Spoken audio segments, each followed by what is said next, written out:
Exercise 3A, question number 11. Express each of the following fractions as a recurring decimal.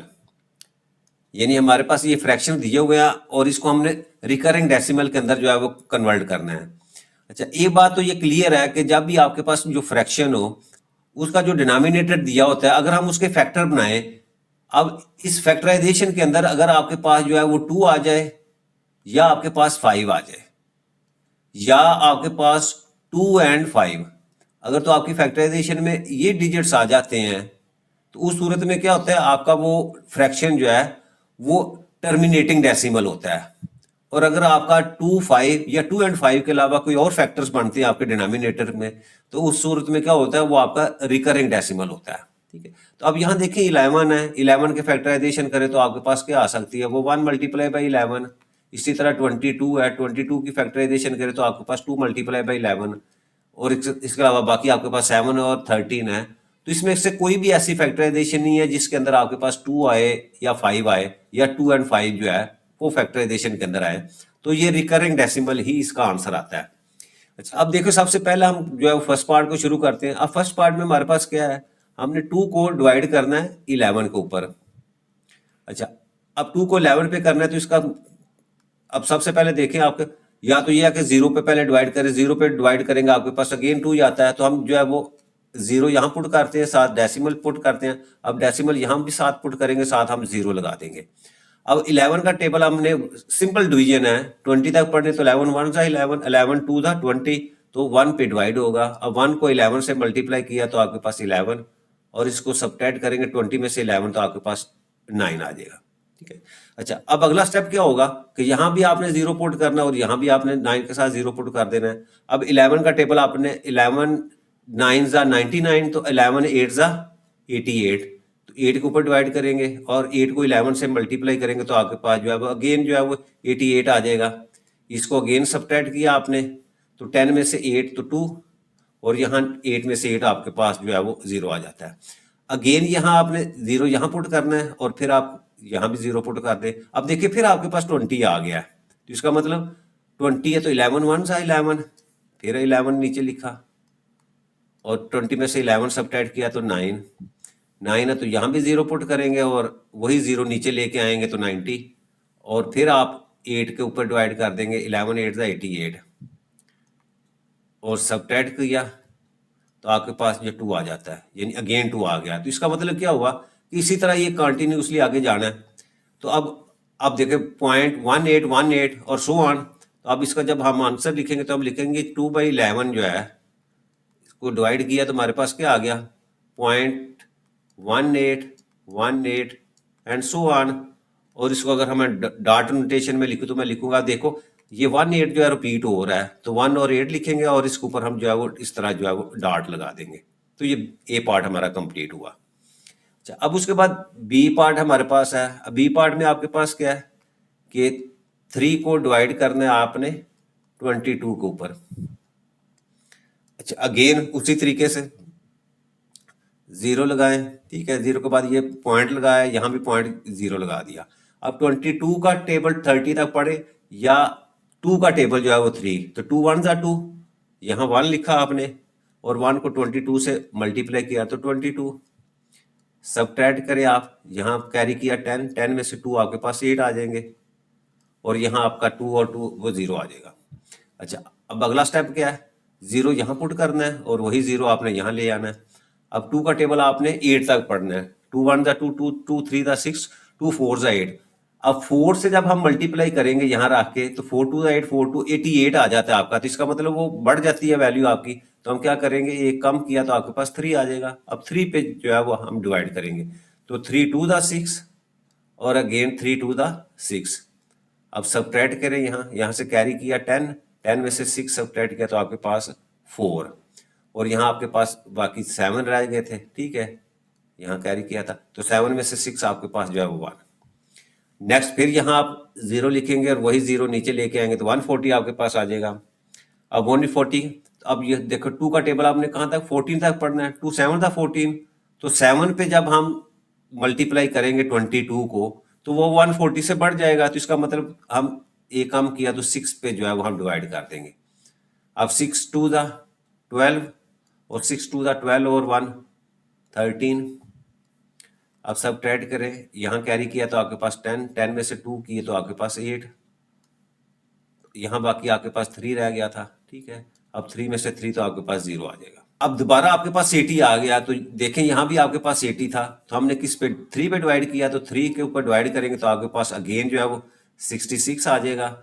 66 को subtract किया था, यहाँ तो आपके पास 14 आ गए थे, और 14 आए थे तो फिर हमने 0 यहाँ पुट किया और वही 0 यहाँ पुट किया, तो अगेन हमने 6 के ऊपर डिवाइड कर दिया, ठीक है। 6 के ऊपर किया था, आपके पास 132 आ गया था, और सबट्रैक्ट किया तो आपके पास जो है फिर अगेन आ गया।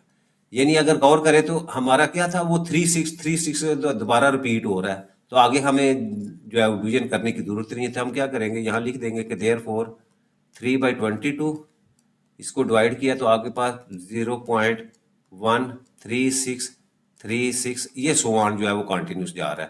तो आप देखो यहाँ रिकरिंग क्या है, 1 तो आपका एज इट इज रहे, और ये 3636 जो है ये रिपीट हो रहा है या रिकरिंग है, तो यहाँ आप 36 लिखें और दोनों के ऊपर जो है वो आप इस तरह डॉट लगा दें। अच्छा, अब इसके बाद नेक्स्ट हमारे पास इसी का सी पार्ट। अच्छा, सी पार्ट में हमारे पास वैल्यू क्या है जी, 4/7। फिर हम 4 को अंदर रखते हैं और 7 के ऊपर डिवाइड करते हैं, वही तरीका, वही पॉइंट्स यहाँ लिखा, यहाँ भी पॉइंट 0 लगा दिया। अब 7 का टेबल 40 तक पढ़ना है, तो 7 5 35, 5 यहाँ लिखा और 35 इसके नीचे लिख दिया। अब यहाँ से कैरी किया, 3 रह गए और ये 10 हो जाएंगे, 10 में से 5 आपके पास 5, फिर अगेन 0 यहाँ लिखा, 0 यहाँ लिखा, तो अब 7 का टेबल हमने 49 यानी 50 तक पढ़ना है, तो 7 7 49, 7 यहाँ लिखा और 49 इसके नीचे, फिर अगेन सबट्रैक्ट किया, 1 आ जाएगा, फिर यहाँ 0 लिखा और वही 0 यहाँ 1 के साथ भी लिख दिया, तो 7 1 7 और 7 1 7 इसके नीचे लिख दिया, और 10 में से 7 सबट्रैक्ट किए तो आपके पास 3 आ जाएगा।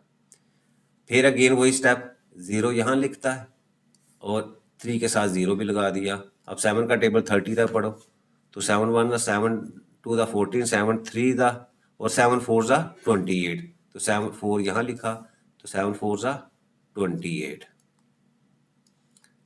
अगेन सबट्रैक्ट किया तो आपके पास जो है वो 2 आ जाता है। 2 आया तो अगेन 0 ऊपर भी लिख दिया, 20 के 2 के साथ भी लिखा, तो 7 का टेबल फिर पढ़े, 7 1 7 2 40, 7 3 21, तो 2 आपके पास आ जाएगा, 7 2 14 जी। अब सबट्रैक्ट करेंगे आपके पास, तो ये वैल्यू आ गई, 20 में से 14 किया तो 6 आ गया, ठीक है। अच्छा, अब 6 अगेन आगे 0 पुट कर दिया। अच्छा, अब 0 पुट करेंगे तो 7 का टेबल हम पढ़ेंगे, तो 7 आपके पास जो है वो 7 8 56 है, तो यहाँ मैं 8 लिखता हूँ, 56 यहाँ लिखा, तो इसको सबट्रैक्ट किया तो आपके पास जो है वो 10 में से 6 तो 4 आ गया, ठीक है। अच्छा, अब देखिए एंड के ऊपर हमारे पास क्या आ गया, वो 4 आ गया है।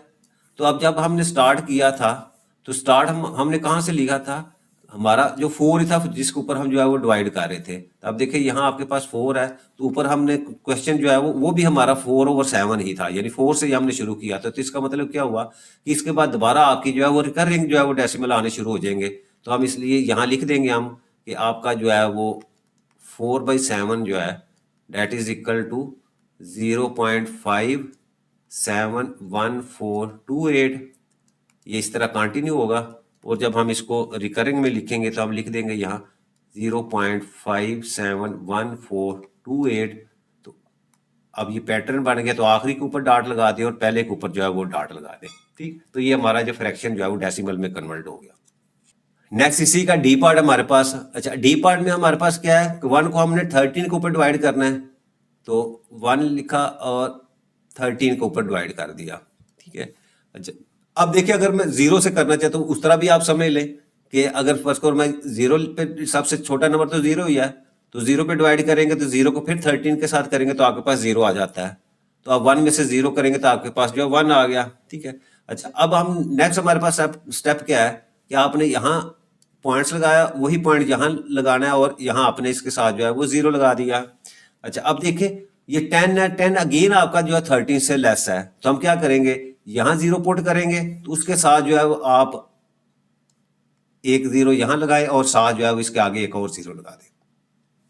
अच्छा, अब 13 का टेबल हमने पढ़ना है।